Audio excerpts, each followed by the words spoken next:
Hello guys, my name is Thabo, and today, together with StockTalkSA, we start our regular series of digest reviews on JSE market. You will find out the most important events of the week, and I hope you will like it and stay with us here on official Stock Talk channel.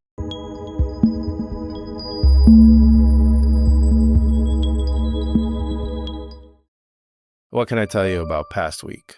The week on JSE turned out to be a resonant one. On the one hand, we see a wave of sell-offs in risky speculative assets, sharp price corrections, a decline in the index all week, and a bearish triumph. On the other hand, no panic. Volatility is high, but without dramatic drops. Financial reports are all on schedule, with good numbers. No unexpected reversals in the red. Investors may not have expected anything special, but they've drawn certain conclusions, dumping speculative assets just in case. A prime example of how a strong fundamental business thrives even in a falling market is Karuwu Holdings. The company posted strong annual results. Revenue jumped by 19% and free cash flow soared by 90%. Also, management declared dividends. So stockholders were pleased with results and definitely can be satisfied with past week.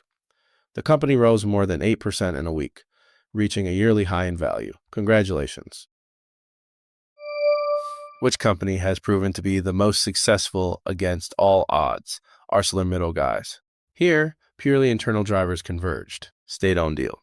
On July 16th, the company officially announced that tripartite negotiations on financial support and restructuring had entered the final stretch. It was long-awaiting news. In fact, people finally see some perspective and solution with Defel Enterprise. Also, market mood improved due to the company requested the introduction of strict protective tariffs, which, if successful, will return control over domestic profit margins. By the way, on the Stock Talk website and our community, you can discuss mentioned companies and see latest metrics, market sentiments, and check news flow. Join us by the link on the channel. Maybe the most scandalous event of the week or this month, compulsory audit of Numeral Ltd. And its result. It turned out that after a rigorous audit by the JSE, stock exchange regulators forced Numeral to completely rewrite its financial statements for the previous year, 2025, due to errors in calculations. The latest figures haven't inspired optimism.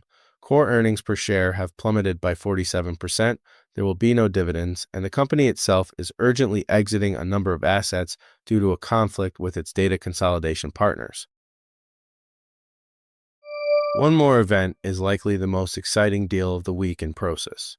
On Thursday, it has become known that they sold remaining stake in Delivery Hero to Uber. We can still consider this deal as a positive event. For Prosus, this is the end of a long story. The company was obliged by the European Commission to reduce its stake in Delivery Hero.